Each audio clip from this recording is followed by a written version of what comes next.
জনসম্পৃক্ততা না থাকায় ২০ দলীয় জোটের আন্দোলন সফল হয়নি। গণভবনে মত বিনিময়ে প্রধানমন্ত্রী সহিংসতার বিরুদ্ধে জনমত সৃষ্টির জন্য ধন্যবাদ জানালেন গণমাধ্যমকে।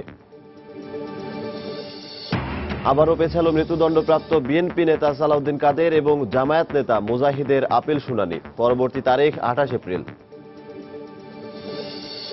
কক্সবাজারে বনভূমি দখল করে গড়ে উঠছে রোহিঙ্গা বসতি। গাছ উজাড় করে ধ্বংস করছে বনভূমি। শিগগিরই ব্যবস্থা নেওয়ার আশ্বাস বন বিভাগের। সিটি নির্বাচনে প্রচার প্রচারণায় এবার নতুন মাত্রা দিয়েছে সামাজিক প্রচার মাধ্যম। ভাটা পড়েনি ছাপাখানায়ও অবিরাম চলছে কাজ। এবং শিল্প কারখানার দখল ও দূষণে অস্তিত্ব সংকটে শীতলক্ষ্যা নদী। কাজে আসছে না পরিবেশ অধিদপ্তরের উদ্যোগ। বিপর্যয়ের মুখে জীববৈচিত্র্য।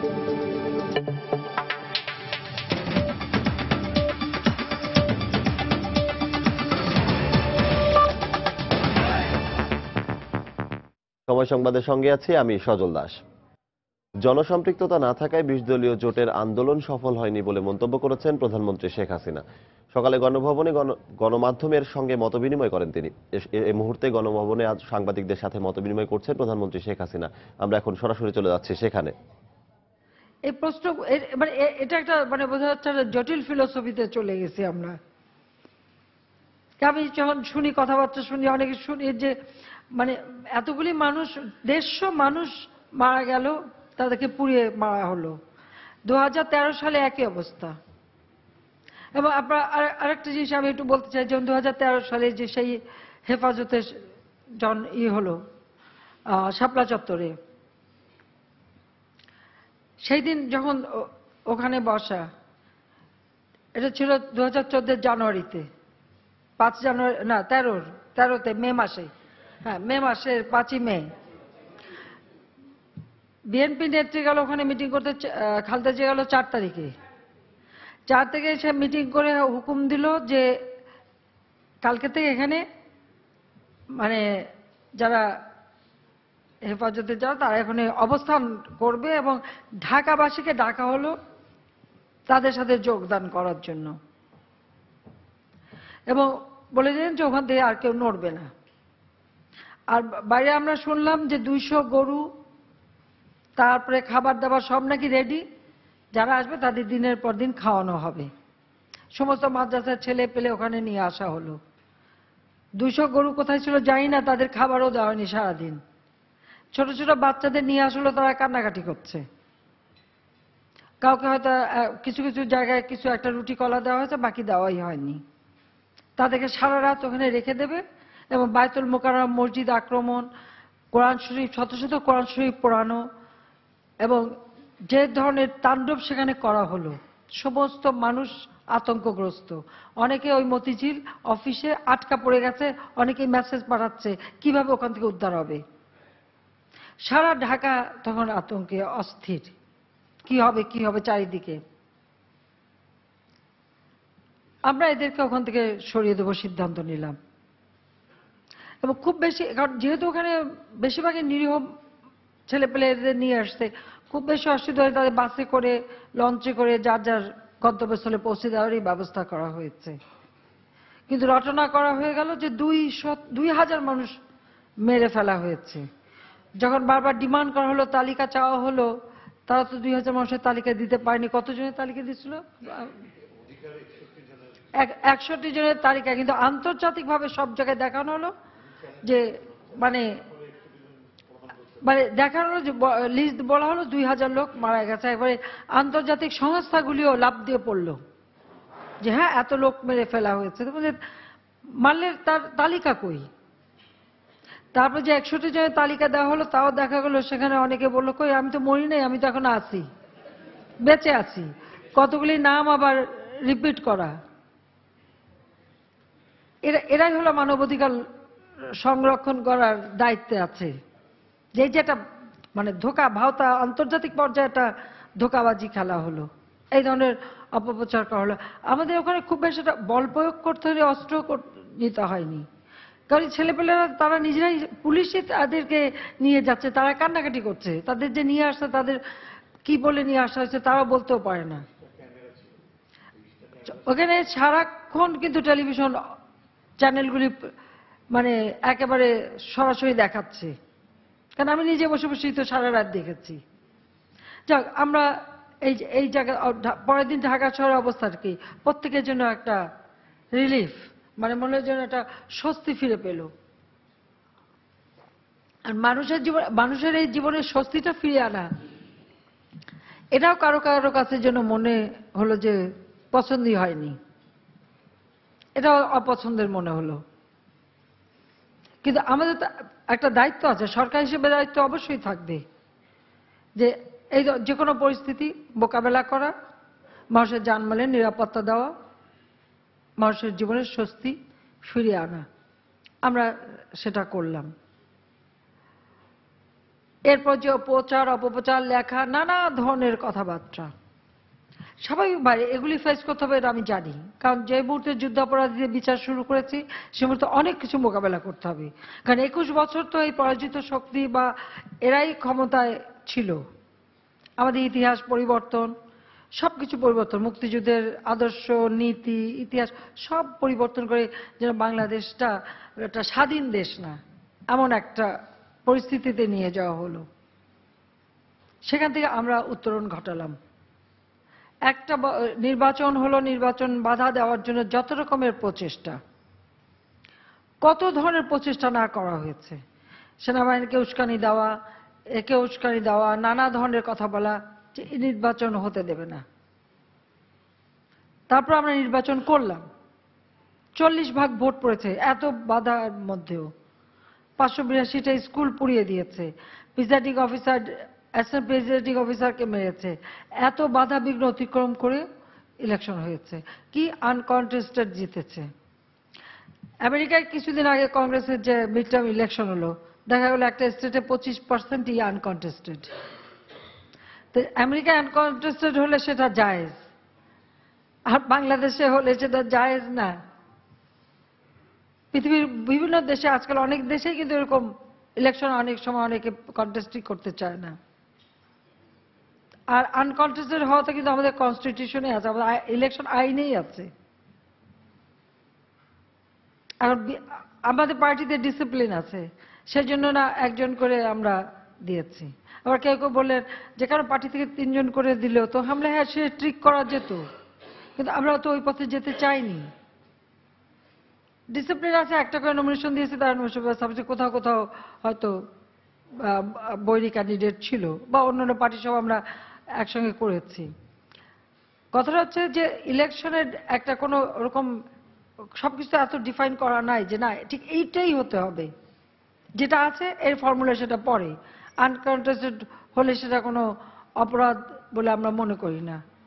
এটা এখনো এটা নিয়ে কথা অনেকে বলে যায়, আর বিএনপি নেতৃত্ব বলেই যাচ্ছেন, ভালো, সে বলে যাবেই। কারণ তার ধারণা ছিল ইলেকশন হবে না, কেউ এসে ক্ষমতা নেবে বা ওনাকে বসিয়ে দেবে। এই চিন্তাটা ওনার সবসময় আছে, এটা নতুন না।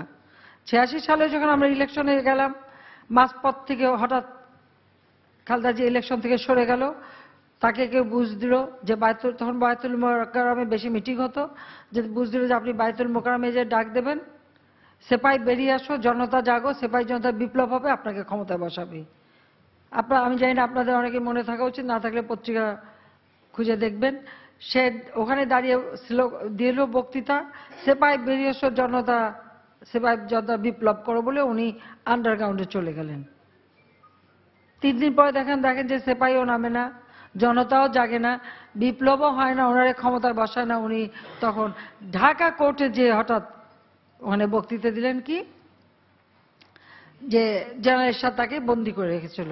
আমাদের সাংবাদিকরা তো অনেক বেশি চালাক সেই ব্যাপারে, অনেক প্রশ্ন তাকে করার ফলে উনি একটু ব্যাপাচাকা খেয়ে গেলেন। যাক, জেনারেল এরশাদ বলে আমি ওনাকে আটকাইনি। কি ঘটেছে দেওয়ার ভাবির মধ্যে আমরা সে খবর জানি না, এটা দেওয়ার ভাবি বলতে পারবে। কিন্তু এই ধরনের অবস্থা তো মোকাবেলা উনি সবসময় এই স্বপ্নই দেখছেন যে ওখান থেকে কেউ এসে ওনাকে ক্ষমতায় বসাবে, এবং এরকম কয়েকবারই এই ঘটনা ঘটেছে। যাও, 5ই জানুয়ারি নির্বাচনে ওই এক আশা নিয়ে উনি বসেছিলেন, কিন্তু নির্বাচনটা আমরা করতে পেরেছি। এই জন্য আপনাদের সবাইকে ধন্যবাদ জানাই যে প্রত্যেকের কাছ থেকে আমরা সহযোগিতা পেয়েছি। এবং এই প্রথম বাংলাদেশে যে জিনিসটা আমি দেখলাম, একটা পরিবর্তন আমি দেখলাম যে বাংলাদেশের প্রত্যেকটা সেক্টরে সবাই, কেউ আর ওই অশান্তিতে যেতে চায়নি, সবাই চেয়েছে না ইলেকশন হয়ে যাক, একটা গণতান্ত্রিক ধারাবাহিকতা থাকুক, যেটা সব থেকে প্রয়োজন ছিল। গণতান্ত্রিক ধারাবাহিকতা যে কোনো একটা দেশে উন্নয়নের জন্য গণতান্ত্রিক ধারাবাহিকতা একান্তভাবে প্রয়োজন। কাজে এই গণতান্ত্রিক ধারাবাহিকতাটা বজায় রাখা এবং ইলেকশনটা হয়ে গেল, একটা বছর সবাই শান্তিতে। এবং আমরা সত্যি কথা বলতে কি এই সময়টার মধ্যে যথেষ্ট উন্নয়নের কাজ করার সুযোগ পেলাম। বাংলাদেশ, যে বাংলাদেশকে কত হেয় করা হয়েছিল, বাংলাদেশ স্বাধীন হলে কি হবে, বাংলাদেশ স্বাধীন হলে দাঁড়াতে পারবে না, এটা করতে পারবে না, তলাবিহীন চুরি হবে, নানা ধরনের আগাম বার্তা আমাদের শুনতে হয়েছে এক সময়। কিন্তু আমরা সরকারে যখনই এসেছি আমরা চেষ্টা করেছি যে যেভাবে হোক আমাদেরকে মর্যাদা নিয়ে বাঁচতে হবে, নিজের পায়ে দাঁড়াতে হবে, আমরা সেইভাবে বাংলাদেশকে পরিচালনা করার চেষ্টা করেছি। ঠিক সেভাবে আমরা একটা বছর কাজ করে আজকে বাংলাদেশ উন্নয়নের রোল মডেল। প্রতিটি ক্ষেত্রে বাংলাদেশের সূচকগুলি উপরে। বিশ্ব অর্থনৈতিক মন্দা, এই মন্দা মোকাবেলা করেও আমরা কিন্তু এগিয়ে যাচ্ছি। যেতে পারছি এই কারণে যে আমরা আমাদের দল হিসেবে আমাদের অর্থনৈতিক নীতিমালা আছে, আমরা কিভাবে কি কাজ করব তার পরিকল্পনা আমাদের আছে। আমরা যখনই ক্ষমতা পেয়েছি তখনই আমরা আমাদের সেই পরিকল্পনা অনুযায়ী আমরা পদক্ষেপ নিয়েছি, যার ফলে প্রতিটি সেক্টরেই কিন্তু আমরা উন্নতি করতে পেরেছি এবং একটা বিশ্বাস নিয়ে কাজ করেছি, কারো মুখাপেক্ষি না। আমার মনে আছে পার্লামেন্টে আমরা যখন সরকারের 98 সালে আপনাদের মনে আছে ভয়াবহ বন্যা হলো, দেশে প্রচন্ড খাদ্য ঘাটতি ছিল। 96 সালে যখন সরকার গঠন করেছি 40 লাখ মেট্রিক টন খাদ্য ঘাটতি নিয়ে যাত্রা শুরু করেছিলাম। আমাদের সিদ্ধান্ত ছিল বাংলাদেশকে আমরা খাদ্যে স্বয়ংসম্পূর্ণ করব। 98 সালের মধ্যেই কিন্তু এই বন্যা মোকাবেলা করার পরপরই আমরা কিন্তু এটা করতে সক্ষম হয়েছি। এটা কিন্তু ম্যাজিক না, আমরা বিভিন্ন পদক্ষেপ নিয়েছি।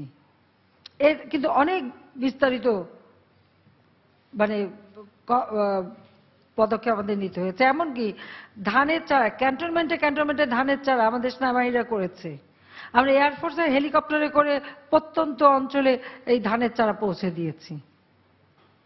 অনেক কিছু হয়তো আপনাদের জানা নাই। কৃষকদের জন্য ঋণের ব্যবস্থা করা, উপকরণের ব্যবস্থা করা, আমরা একেবারে প্রত্যন্ত অঞ্চলে পৌঁছে দিয়েছি। বর্গা চাষিদের বিনা জামানতে তাদের ঋণ দেওয়ার ব্যবস্থা এই 98 সালের পর থেকে সব আমরা করেছি। আমরা খাদ্যে সেইবারই প্রথম বাম্পার ফলন হলো, আমরা প্রায় স্বয়ংসম্পূর্ণ। ঠিক বিএনপি তাদের বক্তব্য হলো, বিএনপির নেত্রী এবং তাদের অর্থমন্ত্রী পার্লামেন্ট উঠে বললেন বাংলাদেশ খাদ্যের স্বয়ংসম্পূর্ণ ভালো না, কেন? বিদেশ থেকে সাহায্য পাওয়া যাবে না। এটা শুনে আমার খুব খারাপ লাগলো। আমি উঠে দাঁড়িয়ে বললাম যে আমরা কি ওই ফকিরের জাত হয়ে থাকবো খালি বিদেশি সাহায্য খাওয়ার জন্য? আর বিদেশি সাহায্য পাওয়া যাবে না বলে আমাদের খাদ্য ঘাটতি করে রাখতে হবে? তার মানে কি ভিক্ষুকের সর্দার সব লুলা বানায় ভিক্ষা, ওই দরিদ্র লুলা দেখায় ভিক্ষা চেয়ে চেয়ে খেতে হবে? আমরা কি আমাদের জাতিকে লুলা বানায় রাখবো? যে ফকিররা যেমন বাচ্চাদের ছোটবেলা শুনছি হাড়ির মধ্যে রেখে হাত পা লুলা করে তারপর তাদের বসায় রেখে ওদের দেখায় ভিক্ষা করে। আমরা বললাম যে আপনারা কি সেটা করতে চান? আমরা কি সেটা করতে চাই? আমরা সেটা করতে চাই না। আমরা মর্যাদা নিয়ে বাঁচতে চাই, কারোর কাছে ভিক্ষার হাত পাতবো না। আমরা কিন্তু সেটা করতে পেরেছি অত্যন্ত সফলতার সাথে প্রতিটি ক্ষেত্রে। আজকে চিকিৎসা সেবা কমিউনিটি ক্লিনিক করলাম, বিএনপি এসেই বন্ধ করলো। কেন? এই কমিউনিটি ক্লিনিক হলে ওই এলাকার সব মানুষ নাকি খালি আওয়ামী লীগের ভোট দেবে, কারণ তারা চিকিৎসা সেবা পাবে, সেই জন্য বন্ধ করে দিল।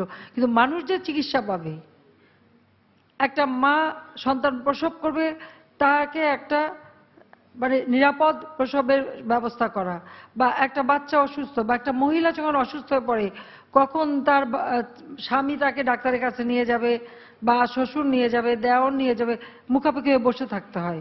কিন্তু আজকে সে হেঁটে নিজেই যেতে পারছে, নিজেই চিকিৎসা পাচ্ছে, অর্থাৎ প্রাথমিক চিকিৎসাটা সে পেতে পারছে। এই সুযোগটা তার জন্য আমি কেন করে দেব না? সে তো মানুষ। আমরা যখন শুরু করলাম এসে বন্ধ করে দিল সব। আমরা আবার 2009 এসে আজকে কিন্তু মানুষ ঘরের কাছে চিকিৎসা পাচ্ছে, 30 প্রকারের ওষুধ বিনা পয়সায় পাচ্ছে। প্রত্যেকটা উপজেলায় ইন্টারনেট সার্ভিস, ওয়েব ক্যামেরা, এবং মোবাইল ফোনের মাধ্যমে যেমন চিকিৎসা সেবা, ওয়েব ক্যামেরার মাধ্যমে বিশেষত পরামর্শ চিকিৎসার সুযোগটা আমরা করে দিচ্ছি। আমরা চেষ্টা করে যাচ্ছি, হয়তো আরো অনেক করতে হবে, কিন্তু আমরা প্রত্যেকটা, অর্থাৎ আমাদের একটা সিদ্ধান্ত ছিল যে বাংলাদেশে আমি ওই যা চাল দিয়ে পানি পরে কুঁড়ে ঘরে কোনো মানুষ বাস করে সেই কুঁড়ে ঘর আর দেখবো না, কিছু না পারে একটা টিনের ঘর করে দেব। আজকে আপনারা নিজেরাই দেখবেন বাংলাদেশে কিন্তু ওই রকম কুঁড়ে ঘর খুব বেশি এখন আর দেখা যায় না। আর যেটুকু আছে সেটা আমরা বাকি করে ফেলবো। প্রত্যেকের জন্য একটা বিনা পয়সায় টিনের ঘর আমরা করে দিচ্ছি, বিনা পয়সায় যেটুকু পারি, আমরা যেটুকু পারি একটু একটা ঠাঁই তো করে দেওয়া যাবে, সেটা কিন্তু করে দিচ্ছে সারা বাংলাদেশে। এবং নির্দেশ আছে যে কোনো জেলায় একটা মানুষ গৃহহারা থাকতে পারবে না, কারণ নদী ভাঙা অনবরত মানুষ গৃহহারা হয়, সামাজিক নানা রকম কারণে হয়, আত্মীয় স্বজন সম্পদের জন্য বাড়ি থেকে বের করে দেয়। আমি নিজে বস্তিদের ছেলে মেয়েদের সাথে বসে কথা বলে তারা কেন বস্তিতে এসে থাকে, কি কি সে বিষয়গুলি কিন্তু আমি তাদের কাছ থেকে জানার আমার সুযোগ হয়েছে, আমি জেনেছি। দর্শক, গণভবনে সাংবাদিকদের সাথে মত বিনিময় করছেন প্রধানমন্ত্রী শেখ হাসিনা। আমরা এতক্ষণ সেখানে ছিলাম। মানবতা বিরোধী অপরাধের দায়ে মৃত্যুদণ্ডপ্রাপ্ত বিএনপি নেতা সালাউদ্দিন কাদের চৌধুরী এবং জামায়াত নেতা আলী আহসান মোহাম্মদ মুজাহিদের আপিল আবেদনের শুনানি পিছিয়ে আগামী 28 এপ্রিল নির্ধারণ করেছেন আদালত। সকালে বিচারপতি এস কে সিনহার নেতৃত্বাধীন আপিল বিভাগের 4 সদস্যের বেঞ্চ এই তারিখ নির্ধারণ করেন। 2013 সালের 17 জুলাই বুদ্ধিজীবী হত্যাসহ মানবতা বিরোধী 5টি অপরাধ প্রমাণিত হয় মুজাহিদকে মৃত্যুদণ্ডাদেশ দেয় ট্রাইব্যুনাল 1। পরে ওই বছরের 11 আগস্ট ওই রায়ের বিরুদ্ধে উচ্চ আদালতে আপিল করে জামায়াতের এই নেতা। অন্যদিকে একই বছরের 1 অক্টোবর সালাউদ্দিন কাদের চৌধুরীকে মৃত্যুদণ্ডাদেশ দেয় ট্রাইব্যুনাল। পরে তিনিও এই রায়ের বিরুদ্ধে উচ্চ আদালতে আপিল করেন। দিন দিন রোহিঙ্গা ও প্রভাবশালীদের দখলে চলে যাচ্ছে কক্সবাজারের বনভূমি। বিপুল পরিমাণ বনভূমি দখল করে গড়ে উঠেছে রোহিঙ্গা বসতি, আর এসব রোহিঙ্গারা গাছ উজাড় করে ধ্বংস করছে বনজ সম্পদ। বন বিভাগ বলছে বনভূমি উদ্ধারে শিগগিরই উচ্ছেদ কার্যক্রম পরিচালনা করা হবে। সুজাউদ্দিন রুবেলের তথ্য ও মোহাম্মদ ফয়েজের ছবি নিয়ে ডেস্ক রিপোর্ট। কক্সবাজারের উখিয়া ও টেকনাফের বনভূমিতে বসবাস করছে প্রায় 2 লক্ষাধিক অনুপ্রবেশকারী রোহিঙ্গা। প্রতিদিনই বনাঞ্চলের গাছ উজাড় করে জ্বালানি হিসাবে ব্যবহার ও বিক্রি করছে তারা। পাশাপাশি পাহাড় কেটে রোহিঙ্গারা তৈরি করছে স্থায়ী বাসস্থান। তাদের সাথে যোগ দিয়েছে স্থানীয় প্রভাবশালীরাও। এতে বন বিভাগের উদাসীনতাকেই দায়ী করছেন স্থানীয়রা। 78 সাল থেকে যে মিয়ানমার থেকে অবৈধভাবে রোহিঙ্গারা যখন এদেশে আসে তখন থেকেই ভয়াবহ বনাঞ্চল দখলের ঘটনাটা বেড়ে যায় এবং ইদানিংকালে এটা আরো সবচেয়ে বেশি বৃদ্ধি পেয়েছে। ভূমি দুচ্ছেদের কারণে ওই যে বনভূমি দখল হয়ে গেছে, গাছপালা কেটে ওখানে বাড়িঘর নির্মাণ করা হচ্ছে। দীর্ঘদিন এই এলাকার যারা শোষণ করে আসতেছে তাদের কর্তৃত্বে নেতৃত্বে এই বনাঞ্চল বনভূমি ধ্বংস হয়েছে। আমাদের বনের গাছগুলো কেটে ফেলতেছে প্রতিদিন, আর ঘরবাড়ি তৈরি হচ্ছে, আর প্রশাসন দেখো না দেখো ভাঙ করতেছে। উচ্ছেদের জন্য বারবার বলা হলেও বন বিভাগ রহস্যজনক ভূমিকা পালন করছে বলে অভিযোগ বন ও পরিবেশ সংরক্ষণ পরিষদের এই নেতার। কক্সবাজারের বন বিভাগের ভূমিকা অনেকটা রহস্যজনক। আমরা দেখতে পাচ্ছি তারা কোনোভাবে কোনো অভিযান তারা করতেছে না। তবে বনভূমি দখল ও বন উজাড়ে জড়িতদের বিরুদ্ধে শিগগিরই অভিযান চালানো হবে বলে জানালেন বন বিভাগের এই কর্মকর্তা। মাঠে যারা জবরদখল করে আছে, ঘরবাড়ি করে আছে, তাদের বিরুদ্ধেই তৎক্ষণাৎ মামলা দেওয়া হচ্ছে। আর পেছনে কারা আছে সেটা খতিয়ে দেখে হয়তো পরবর্তী ব্যবস্থা গ্রহণ করা যাবে। বন বিভাগের দেয়া তথ্য মতে কক্সবাজার দক্ষিণ বন বিভাগের 42,000 হেক্টর বনভূমির মধ্যে অর্ধেকেরও বেশি রোহিঙ্গা ও প্রভাবশালীদের অবৈধ দখলে। সময় সংবাদ, কক্সবাজার। সময় সংবাদে আরো থাকছে। অর্থ বছর শেষ হতে মাত্র 2 মাস বাকি থাকলেও রাজস্ব সংগ্রহের লক্ষ্যমাত্রা পূরণে বেশ পিছিয়ে এনবিআর। চ্যালেঞ্জ হবে বলছেন অর্থনীতিবিদরা। এবং অভিবাসন নীতিমালায় পরিবর্তন আসায় ব্রিটেনে বাংলাদেশি ব্যবসায়ীদের জন্য সৃষ্টি হতে যাচ্ছে নতুন সম্ভাবনা। সুযোগ অপব্যবহার না করার পরামর্শ নেতাদের। গাজীপুরে বাস ট্রাকের সংঘর্ষে নিহত হয়েছেন 3 জন। এ সময় আহত হন বাসের আরও যাত্রী। পুলিশ ও স্থানীয়রা জানায় সকাল 6টার দিকে ঢাকা টাঙ্গাইল মহাসড়কের করডা এলাকায় ঢাকাগামী আজমেরি পরিবহনের একটি বাসের সঙ্গে বিপরীত দিক থেকে আসা একটি ট্রাকের সংঘর্ষ হয়। এ সময় ঘটনাস্থলেই বাসের এক যাত্রী মারা যান। পরে আহত 5 জনকে হাসপাতালে নেয়ার পর সেখানে আরও 2 জন মৃত্যু হয়।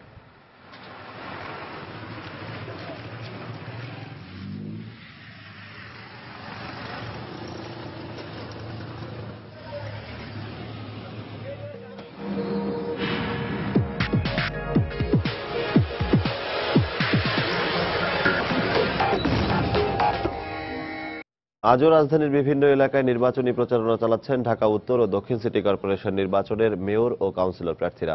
সকাল 10টার দিকে ঢাকা দক্ষিণের আওয়ামী লীগ সমর্থিত মেয়র প্রার্থী সাইদ খোকন রাজধানীর সিদ্ধেশ্বরী এলাকায় গণসংযোগ চালিয়েছেন।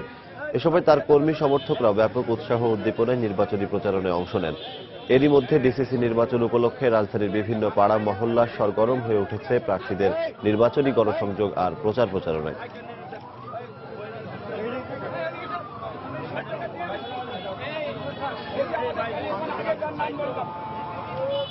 জনগণের মধ্যে বেশ ইতিবাচক সারা জায়গাটা হচ্ছে যে জনগণ আপনার সেই হিংসাত্মক হানাহানি রাজনীতি আর দেখতে চায় না। তারা একটা সুস্থ পরিবেশ চায়। কিছুদিন আগে যেভাবে আমাদের সবকিছু বন্ধ হয়ে গিয়েছিল, আমাদের স্কুল কলেজ ব্যবসা বাণিজ্য সমস্ত প্রতিষ্ঠান বন্ধ হয়ে গিয়েছিল, সেই রাজনীতিতে আর মানুষ ফিরে যেতে চায় না, মানুষ এগিয়ে যেতে চায়। চলতি অর্থবছর শেষ হতে বাকি মাত্র 2 মাস, অথচ রাজস্ব সংগ্রহের লক্ষ্যমাত্রা পূরণে বেশ পিছিয়ে জাতীয় রাজস্ব বোর্ড এনবিআর এর হিসেব অনুযায়ী গেলবারের চেয়ে চলতি অর্থবছরে আয়কর সংগ্রহের প্রবৃদ্ধি 16%। তবে অর্থনীতিবিদরা বলছেন এই হার হওয়া দরকার কমপক্ষে 24%। এ লক্ষ্য অর্জন চ্যালেঞ্জ হবে বলেও মনে করেন তারা। দেশের রাজস্ব আদায়ের সামগ্রিক পরিস্থিতি নিয়ে 2 পর্বের ধারাবাহিকের প্রথম পর্ব আজ। দেশের 2.5 লাখ কোটি টাকার বাজেটের সিংহভাগ অর্থের যোগানদাতা জাতীয় রাজস্ব বোর্ড এনবিআর। অথচ চলতি অর্থ বছরের প্রথম 7 মাসে লক্ষ্যমাত্রা অনুযায়ী রাজস্ব সংগ্রহ করতে পারেনি রাজস্ব বোর্ড। এনবিআর এর তথ্য অনুযায়ী 2014-15 অর্থ বছরের জুলাই থেকে জানুয়ারি পর্যন্ত রাজস্ব আদায় লক্ষ্যমাত্রা 71,825 কোটি টাকার বিপরীতে আদায় হচ্ছে 69,466 কোটি টাকা, অর্থাৎ এখনো ঘাটতি প্রায় 2,500 কোটি টাকা। বিশেষ করে মোট রাজস্বের 1/3 যোগানদাতা বৃহৎ করদাতা ইউনিটও পিছিয়ে আছে লক্ষ্যমাত্রা থেকে। একই অবস্থা মাঠ পর্যায়ের অন্য কর অঞ্চলগুলোরও। এমন অবস্থায় অর্থ বছরের বাকি সময়ে লক্ষ্য অর্জনে কতটা সফলতা আসবে তা নিয়ে দেখা দিয়েছে শঙ্কা। তবে এনবিআর এর হিসেবে 2013-14 অর্থ বছরের তুলনায় চলতি অর্থ বছরে রাজস্ব আদায়ের প্রবৃদ্ধি হয়েছে 16%-এর বেশি। তাই বিভিন্ন সময় গণমাধ্যমে এনবিআর চেয়ারম্যানও বলেছেন লক্ষ্যমাত্রাকে ছাড়িয়ে যাওয়ার কথা। আমরা মনে করি যে আমাদের উপর অর্পিত সব লক্ষ্যমাত্রা শুধু আদায় হবে না, আমরা এটা অতিক্রম করব। কিন্তু অর্থনীতিবিদ সহ এনবিআর এর সাবেক চেয়ারম্যান মনে করছেন চলতি প্রবৃদ্ধিতে লক্ষ্যমাত্রা পূরণ সম্ভব নয়। 2013 সালের জুলাই থেকে ডিসেম্বর ওই সময়টা ছিল বাংলাদেশের অর্থনীতির জন্য আরেকটা বড় সংকটের সময়। ওই সংকটকালীন সময়ের তুলনায়ও কিন্তু 24% বাড়াতে পারিনি। তাহলে কিভাবে আমি পরবর্তী 6 মাসে এটাকে 24% নিয়ে যাব? বাস্তবতার আলোকে তো না, সেটা তো তবু আশা করতে দোষ নেই এই অর্থে আর কি। আশাবাদ ব্যক্ত করেছেন এবং নিশ্চয়ই তাদের বেশ কিছু পরিকল্পনা আছে, তারা সেটা করবেন, কিন্তু বাস্তবতাটা যেটা সেটা তো অবশ্যই থাকবে। রাজস্ব লক্ষ্যমাত্রার পার্থক্যের এই ঐতিহাসিক প্রবণতা বিশ্লেষণ করে অর্থনীতি বিশ্লেষকরা বলছেন চলতি অর্থ বছরের রাজস্ব ঘাটতি 26,000 কোটি টাকা ছাড়িয়ে যেতে পারে। সাজিদ রাজু, সময় সংবাদ, ঢাকা। নির্বাচনের ঠিক 1 মাস আগে ব্রিটেনের অভিবাসন নীতিমালায় ব্যাপক পরিবর্তন আনা হয়েছে। ব্যবসায়ীদের জন্য ভিসা প্রদানের ক্ষেত্রে শিথিলতা সহ বেশ কিছু সুযোগ সুবিধা ও নীতিমালার পরিবর্তন করা হয়েছে। এর ফলে নতুন সম্ভাবনার দ্বার উন্মোচন হয়েছে বাংলাদেশি সহ অইউরোপীয় দেশগুলোর ব্যবসায়ীদের জন্য। তবে এই নীতিমালার শিথিলীকরণের এই সুযোগকে কেউ যেন অপব্যবহার না করে, এমনই পরামর্শ ব্রিটেনের বাংলাদেশি ব্যবসায়ী নেতাদের। আমাদের লন্ডন প্রতিনিধি শোয়েব কবিরের পাঠানো তথ্য ও ছবি নিয়ে ডেস্ক রিপোর্ট।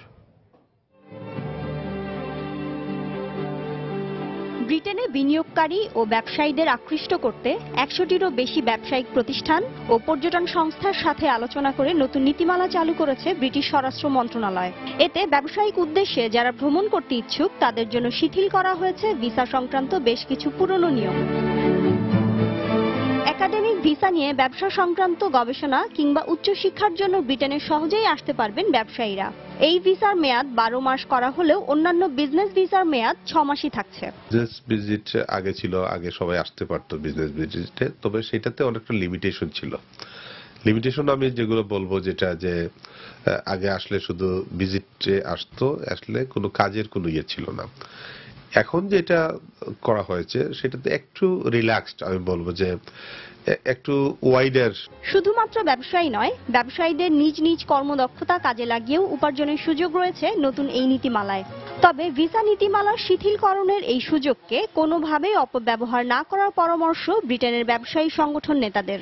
আমি এটা আশা করব যে এটা যেন কোনো জালিয়াতিতে বা অপব্যবহার না করে এটাকে যেন আরো খারাপের দিকে না নেওয়া হয়। আমরা যারা ব্যবসায়ী রয়েছি তারা যেন সুন্দর এবং সুষ্ঠুভাবে এদেশে যাতায়াত করতে পারেন এবং এটা যেন কন্টিনিউ থাকে। ভিসা প্রক্রিয়ার জটিলতায় যুক্তরাজ্যের অর্থনৈতিক সমৃদ্ধি বাধাগ্রস্ত হচ্ছে বলে অভিযোগ করে আসছিলেন দেশটির ব্যবসায়ী নেতারা। নতুন ভিসা প্রক্রিয়া তাদের দীর্ঘদিনের দাবির বাস্তবায়ন ও বিশ্ববাজার অর্থনীতির আলোকে সময়োপযোগী সিদ্ধান্ত বলে মনে করেন তারা। সময় সংবাদ, লন্ডন, যুক্তরাজ্য। শিল্প কারখানার দখল আর দূষণের কবলে পড়ে অস্তিত্ব সংকটে পড়েছে শীতলক্ষ্যা নদী। নরসিংদীতে যেসব কারখানায় বর্জ্য শোধনাগার রয়েছে তারাও সেগুলো ঠিকমতো ব্যবহার না করে বিষাক্ত বর্জ্য ফেলছে শীতলক্ষ্যায়। নদী রক্ষার কাজে আসছে না পরিবেশ অধিদপ্তরের উদ্যোগও। এই অবস্থায় মারাত্মক বিপর্যয়ের মুখে পড়েছে এলাকার পরিবেশ ও জীববৈচিত্র্য। কাউসার আহমেদের ছবি ও আশিকুর রহমান পেয়ালের পাঠানো তথ্য নিয়ে ডেস্ক রিপোর্ট। নরসিংদী জেলার পাশ দিয়ে বয়ে যাওয়া শীতলক্ষ্যা নদীটি একসময় ছিল ব্যবসা বাণিজ্যের মূল চালিকা শক্তি, কিন্তু দীর্ঘদিন ধরে নদীর দুপার গাজীপুর ও নরসিংদীর পলাশ উপজেলায় অবস্থিত বিভিন্ন শিল্প কারখানার বিষাক্ত বর্জ্য সরাসরি ফেলা হচ্ছে নদীতে। লাল রঙের বিষাক্ত পানি সরাসরি নদীতে ফেলছে ক্যাপিটাল পেপার অ্যান্ড পাল্প সহ নদী পাড়ের বৃহৎ শিল্প প্রতিষ্ঠানগুলো। এসব বর্জ্যের প্রভাবে শীতলক্ষ্যা নদীর পানি কোথাও লাল, কোথাও আবার ধারণ করেছে কালচে বর্ণ। এতে বিপন্ন হয়ে পড়েছে নদীতে জীববৈচিত্র্যের অস্তিত্ব। রঙের পানি, বাথরুমের ময়লা যত কিছু আছে সব শুধুই নদী। এই বর্জ্যের কারণে পানি দূষিত হয়ে যায়, কালো হয়ে যায়। আগের মতো মাছও পাওয়া যায় না, আর পানিগুলো মারাত্মকভাবে দূষিত। শামুক, মাছ যত কিছু আছে সব নষ্ট হয়ে যায়। খুব সুন্দর ছিল, টটর করতো, এই জল নাই তো আমরা ফসা জল স্নান করতেছি। বিষাক্ত বর্জ্য নিক্ষেপ করে শীতলক্ষ্যা নদী দূষণের অভিযোগ অনেকটা স্বীকারও করলেন ক্যাপিটাল পেপার অ্যান্ড পাল্প ইন্ডাস্ট্রিজের এই কর্মকর্তা। এখানে শীতলক্ষ্যায় তো অনেকেই পানি ছাড়ে, আমাদেরও একটা প্রশ্ন, যেটা আমরা অস্বীকার করার কিছু নেই, আমরা না ছেড়ে পারি না। তবে হ্যাঁ, আমরা স্টেপ নিচ্ছি যাতে এগুলো যত মিনিমাম ছেড়ে দেওয়া সম্ভব। পরিবেশ অধিদপ্তর বলছে, নদী দূষণের দায়ে শীতলক্ষ্যা পাড়ের বিভিন্ন শিল্প প্রতিষ্ঠানকে জরিমানা করার পরও ঠেকানো যাচ্ছে না নদী দূষণ। ব্যবসায়ী বা যারা এই শিল্প প্রতিষ্ঠানের মালিক, তাদের সততার অভাব। তারা হয়তো রাতের অন্ধকারে এই ইটিপিটা নিজের কিছু অর্থ সাশ্রয়ের জন্য ইটিপিটা কার্যকরভাবে চালু রাখে না এবং নদীকে দূষণ করে যাচ্ছে। শীতলক্ষ্যা নদী তীরের নরসিংদী অংশে 15টি বৃহৎ শিল্প কারখানা রয়েছে। সময় সংবাদ, নরসিংদী। ভারত সরকারের কড়াকড়ির কারণে সীমান্ত দিয়ে গরু আসছে না রাজশাহী সিটি হাটে। এতে বেড়ে গেছে গরুর দাম। সীমান্ত দিয়ে গরু আসা বন্ধ থাকলে দাম আরও বাড়বে বলে মনে করছেন গরু ব্যবসায়ী ও হাট ইজারাদাররা। আরও জানাচ্ছেন সাইফুর রহমান রকি। বছর তিনেক আগে এভাবে রাজশাহীর সীমান্তবর্তী চরখানপুর, খিদিরপুর ও চরমাঝারদিয়ার এলাকা দিয়ে বিপুল সংখ্যক ভারতীয় গরু আসত, কিন্তু এখন সীমান্তগুলো বন্ধ হয়ে যাওয়ায় কোনো গরু পারাপার হতে পারছে না। উত্তরবঙ্গের সবচেয়ে বড় পশুর হাট সিটির হাটে ভারতীয় গরুর আমদানি নেই বললেই চলে। ফলে বেকায়দায় পড়েছেন গরু ব্যবসায়ীরা। এই হাটে আমদানি নাই, এই হাটের আমদানি এরকম না। এই হাটের আমদানি গরুর উপরে গরু থাকলে আমদানি একে বলা হয়। দেশে গরু নাই, আর ভারতটা ঘাটটা বন্ধ, প্রয়োজনে গরুর দাম দেখে 14,000 টাকা মনে গরু কাজ কিনা যাচ্ছে না ভাই। দেশের গরু দেয় বাংলাদেশের কাইসেস মিটবে না। 400 টাকা কেজি বিকালেও কষায়ের ব্যবসা হবে না। এখন 350 টাকা বিকা গরু কাটলেই লস। বন্ধ করে দেওয়া দিত, গোস্তের দাম বেশি। এখন দেশে আমদানি কম। গরু ব্যবসায়ীদের দাবি, হাটে এখন যেসব গরু উঠছে তার অধিকাংশ খামারিদের দেশি গরু। একে তো চাহিদা অনুযায়ী ভারতীয় গরু নেই, তার উপর আবার গোখাদ্যের দামও বেশি, তাই চড়া গরুর বাজার। খোল, ভুসি, ট্যাঙ্কার ভুসি, গমের ভুসি, আউর একদম বেশি। দাম মেলা 40 টাকা কেজি খুদ, 30 টাকা কেজি খুদ, এর লেগে গরুর পাশা হচ্ছে না গরিবের। এদিকে সীমান্তগুলো শিথিল না হলে সামনে গরুর দাম আরো বাড়বে বলে আশঙ্কা করছেন হাট ইজারাদাররা।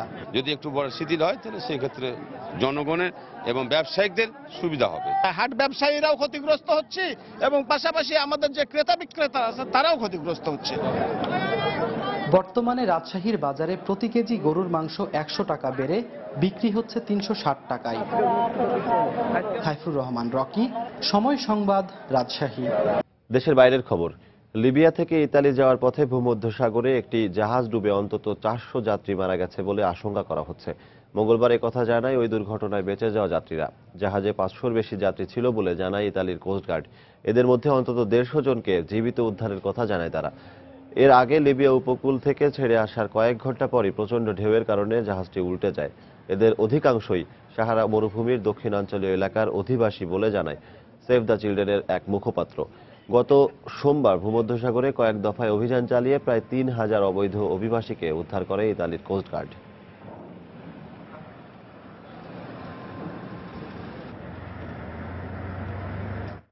নাইজেরিয়ার জঙ্গি গোষ্ঠী বোকো হারামের হাতে অপহৃত নারীদের ধর্ষণ ও জোর করে যোদ্ধাদের সঙ্গে বিয়ে দেয়া হচ্ছে বলে এক প্রতিবেদনে জানিয়েছে অ্যামনেস্টি ইন্টারন্যাশনাল।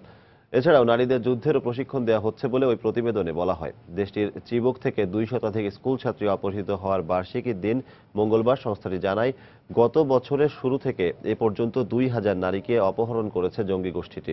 এদিকে মঙ্গলবার অপহৃত মেয়েদের উদ্ধারের দাবিতে নাইজেরিয়ায় বিক্ষোভ সহ বিভিন্ন কর্মসূচি পালিত হয়েছে। মোমবাতি জ্বালিয়ে মঙ্গলবার সন্ধ্যায় রাজধানী আবুজার বিভিন্ন সড়ক প্রদক্ষিণ করে নাইজেরীয়রা। বোকো হারামের হাতে অপহৃত হওয়ার 1 বছর হয়ে গেলেও 2 শতাধিক ছাত্রীর খোঁজ না পাওয়ায় তাদের স্মরণে নাইজেরীয়দের এই কর্মসূচি। এই কর্মসূচিতে অংশগ্রহণকারীরা আশাবাদী সুস্থ শরীরে ফিরে আসবে তাদের সন্তানেরা। এ কর্মসূচি আশার প্রতীক। আমরা বিশ্বাস করি অপহৃত 219 ছাত্রীকে ফিরে পাওয়া যাবে। খুবই গুরুত্ব দিয়ে মেয়েদের সন্ধান ও উদ্ধারে সরকারের তৎপরতা চালানো উচিত। আমরা এই মোমবাতি প্রজ্বলন করছি চিবকের মেয়েদের জানানোর জন্য যে তাদের আলো কখনো নিভে যাবে না, কখনোই নিভতে পারে না। আমাদের মেয়েরা যেন জীবিত ফিরে আসে সেই বার্তা দিতেই এই কর্মসূচি। এর আগে দিনেও রাজধানী আবুজা সহ বিভিন্ন শহরে বিভিন্ন কর্মসূচি পালিত হয়। আবুজার বিভিন্ন রাস্তায় পদযাত্রা করে নাইজেরিয়ার স্কুল শিক্ষার্থীরা। অপহৃত স্কুল শিক্ষার্থীদের পরিবারের সদস্যরাও অংশ নেন এ সংহতি সমাবেশে। একই দিন নারী অপহরণ নিয়ে জঙ্গি গোষ্ঠী বোকো হারামের উপর একটি প্রতিবেদন প্রকাশ করে অ্যামনেস্টি ইন্টারন্যাশনাল। লন্ডন ভিত্তিক সংস্থাটি জানায় 2014 সালের শুরু থেকে এ পর্যন্ত অন্তত 2000 নারীকে অপহরণ করেছে বোকো হারাম। তাদের অনেককে যৌন দাসী, গৃহকর্মী ও যোদ্ধা হিসেবে ব্যবহার করছে তারা।